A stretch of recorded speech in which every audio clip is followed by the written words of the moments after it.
Kaixo, Maite! Kaixo, Eugeni, polita. Ongi? Ondo! Bai, zer duzu? Ondo! Mila eskeben eta tagote hau upartitzea batik. Plazera. Mila esker zuri. Konpartitzagatik. Maite, nungoa zea. Iruñekoa. Iruñekoa. Esaten dut, agaiza, abizen napagada. Zalantzari gabe. Asmatu duzu, bai. Filosofia ikasi zenuen. Bai. Zergatik. Oso gustoko nuelako. Niko goan daukat institutuan nengoenean, batez ere bigarren batxieroan, ematen genuela filosofiaren historia. Nola zen, atsedenetik bueltatu, eta filosofiaren historia klaseak zirenean, nik aukia hartzen nuen, pasioaren erdian jartzen nuen, eta hola geratzen nintzen, ezakit, benetan asebetetzen ninduen zerbait zelako, ez? Orduan, argi ikusi nuen, horrek ni mugiarazten ninduela eta motor bat zela niretzat. Filosofia gustuko duzu bere esentziarengatik, ez? Bai, nik uste azkenean filosofiak tresnak ematen dituela, ez? Munduan egoteko, bizitzen ikasteko, besteekin, ez? Bizitzen ikasteko eta norbere buruarekin ere bizitzen ikasteko, eta nolabait munduaren aurrean begirada mota bat, ez? Begirada kritiko bat sustatzen duela.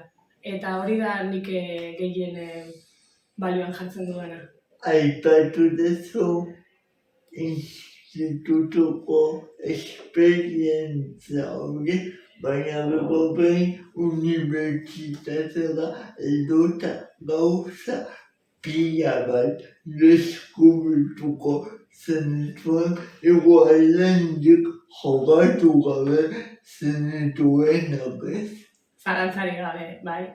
Gero, nik ikasi nuen garaia lizentziatura zen, eta hor, sakontzen zoaz, ez? Eta mundu berriak ezagutzen, eta autoreak, eta korronteak, eta pentsamoldeak, eta ez dut lehen ere esan, baina ez elementu oso garrantzitsu bat filosofiari lotutakoa da mundua eta gizartea eraldatzeko tresna bat dela, ez? Eta hori niretzat zenbestekoa da, bai.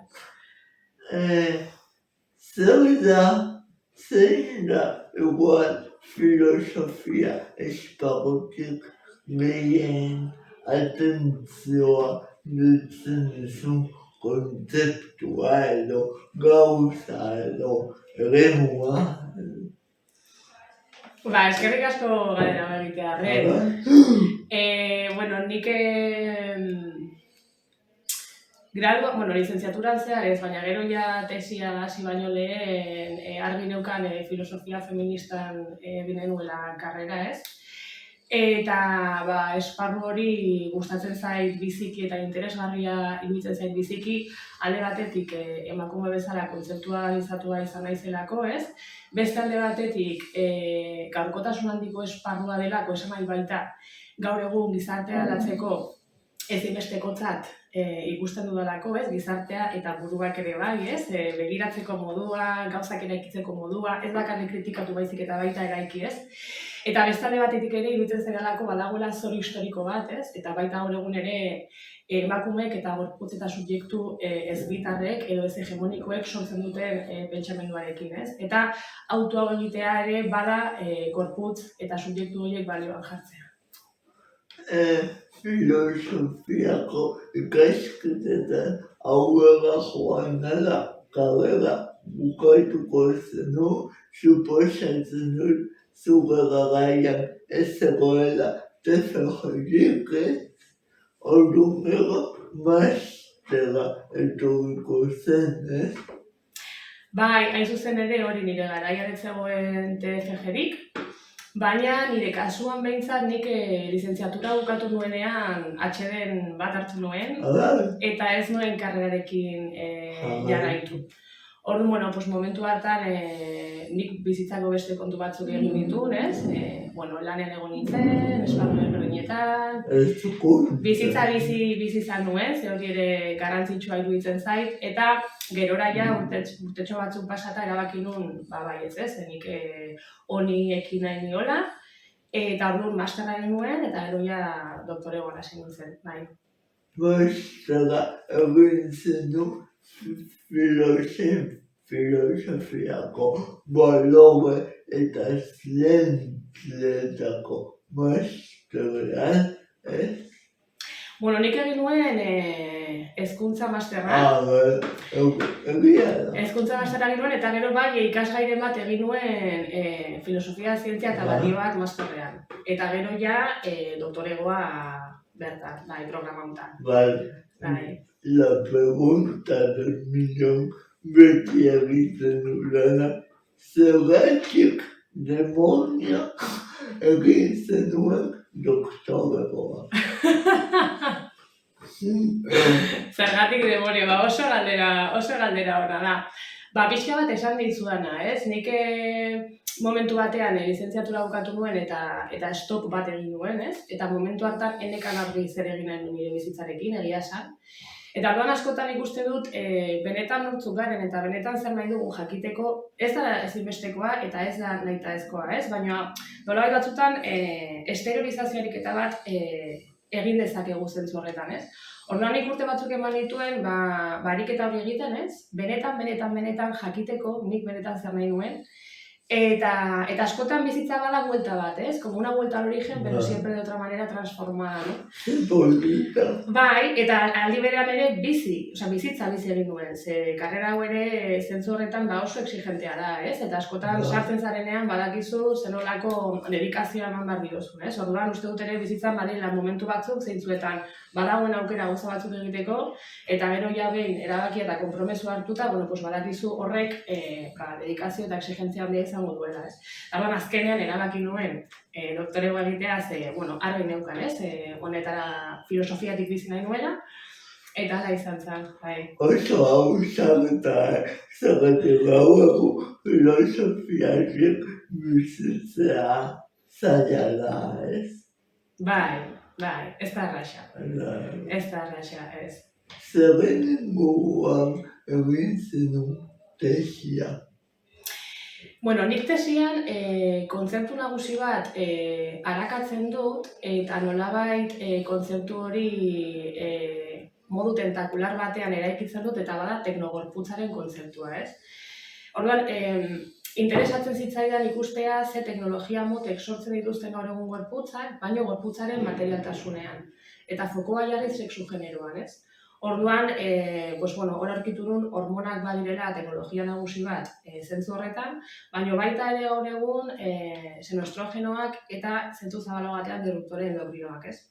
Orduan, arakatu nuen pixka bat nola eraikitzen diren teknogorputzak sexu generoan arreta jarrita eta hormonetan arreta jarrita, eta gero zentratu nintzen transgorputzetan eta baita ere tesian azken zatia zen nola badiren diskurtso zientifiko batzuk, ez, neurobiologiaren esparruan, trans pertsonen inguruan goza batzuk esaten dituztenak, baita ere hormonekin lotuta. Orduan tesia hori izan, ez?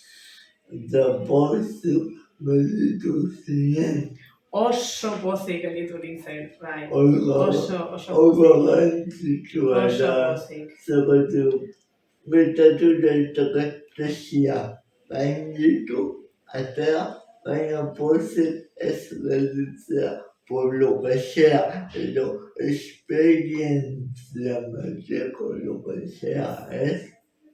Gerta daiteke eta gertatu egiten da. Eta gertatu egiten da nahikotxo.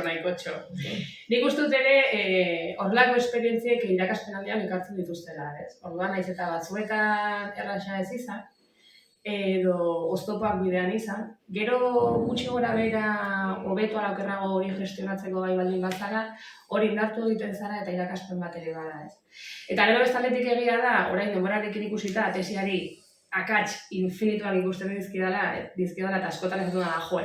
Baina baita ere bada ate bat, ez, bide honetan jarraitzeko, eta lanean jarraitzeko. Orduan, pozik, bai. Baina hori da, gehiago ikasi duzulako momentu horretatik, orain dakizuna momentu horretan ez zenekien, horregatik ateratzen dituzu akatsak eta...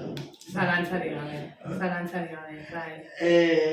Maite, baina orain EHU zaude lanean edo nun. Bai, orain EHU banago postdoc ikerlari kontratu batekin, Margarita Salas. Kontratua 2 urtekoa da, eta pasadan urtean Madrilen izan nintzen, zelenda biziko urtea kanpoan egin behar duzu, eta bigarren urte hau, eta azkena hemen etxean EHU. Bai. Maite, galdera bat, komentatu dugu doktoratutza. Oso pozik gelditu zinen lanutako gaiak, baina doktoratutza luzea egiten da, astuna, nahiz eta gaia guztitakoa izan, eta pertsona berak gogabera pila bat egiten sentitzen ditu, nola kudeatzen dira gogabera horiek. Bai, egia da. Niretzat adibidez, oso aldaketa nabaria izan nuen, batez ere azkeneko 2 urteetan, ez? Osea, azkeneko 2 urteak izan ziren, hori ez, pixka bat munduari ez esan, jendeari ez esan, bizitzari ez esan, stop bat egin, eta ordu pila bat pasa eta egun pila bat pasa zure subjektibotasunarekin eta tesi hori idazten eta tesi hori sortzen, ez? Zentzu horretan, gogorra egiten da hori, ez? Azkenean, bakardade asko suposatzen du, zure buruarekin egon behar duzu denbora asko, eta gero sortzen den urduritasuna, ez? Eta baita ere, tesia ja maitzar zaudenean sortzen da horrelako abismo bat, ez? Eta batean badaukazu sensazioa, gauzak amaitzea askotan zailagoa, gauzak hastea zaila da, baina amaitzea askotan ere zaila da. Orduan... Eta zailagoa, Bai, orduan hori krisitxo moduko bat sor daiteke, ez? Mildegiaren aurrean zaudelako eta batean, orduan bai, osea, tesi prozesu batek baditu oso ondo esan duzun bezala bere gorabeherak eta, gestio emozional eta bakardaren gestio bat egin behar da ere, bai, ez? Eta, bai. Zer musika entzuten duzu? Entzuten dut goza oso desberdinak. Asko gustatzen zen musika elektronikoa. Bai? Drum and bass, techno, elektro eta bezalakoak, baina baita ere flamenkoa. Adibidez, azken aldian berreskuratu dut eta asko nabil entzuten Beu Aldez Zigala. Punka ere gustatzen zait, rocka... pixka bat denetarik, bai. Horai, EHU zaudela esan dugu lanak urtebeteko edo epe bateko egonen dira, baina gero zentzuk dira zure asmoa. Nire asmoa litzateke karrera akademikoarekin jarraitzea, ez? Eta beste kontratu bat lortzea. Eta, nire azkeneko helburua bada, filosofia irakasle izatea. Unibertsitatea. Aukera posible bat da, bai. Bukatzen gaude, baina nire nuke elkarrizketa bukatu nahi jakin gabe zentzu dien zure kezkak amaitzen. Zer kentzen ditu loa, zerretu bizitza beti ez da supergual. Efectivamente, horrela da. Zer kentzen didan, loa, azken hilabete eta hauetan oso ondo esan duzun bezala, zergatik demontrasi dien tesia egiten. Azken aldian, karrera akademiko eiro eta zail honek loa bastante kentzen dit. Eta gero, ni militante feminista izan naiz, eta orduan, askotan ere feminismoarekin lotutako kontuek loak entzen didate, emakumeekin eta gorputz eta subjektu ez hegemonikoekin. Eta baita ere askotan loak entzen dit mundua nolako den ikustea eta harridura eta ulertezintasun puntuak hainbestetan, ez? Gertatzen diren hainbeste gauzen inguruan eta pertsonok ditugun hainbeste jokamundaren inguruan eta bai, eta gero maite duan jendea zaintzea asko oso garrantzitsua iruditzen zait eta horretan ere mentalki denbora ematen dut. Ea jarraitzen deu bide honetan hobetzen eta gauzak hausinatzen eta aukera bat ematen. Eta ni bakarrik esanen duzun baita mila esker une hau oparitzeagatik. Mila esker zuri benetan. Mila esker plazer bat. Bai. Bidaleko diegu musu bat gure ikuslei. Bai. Eta jende. Agur! Agur!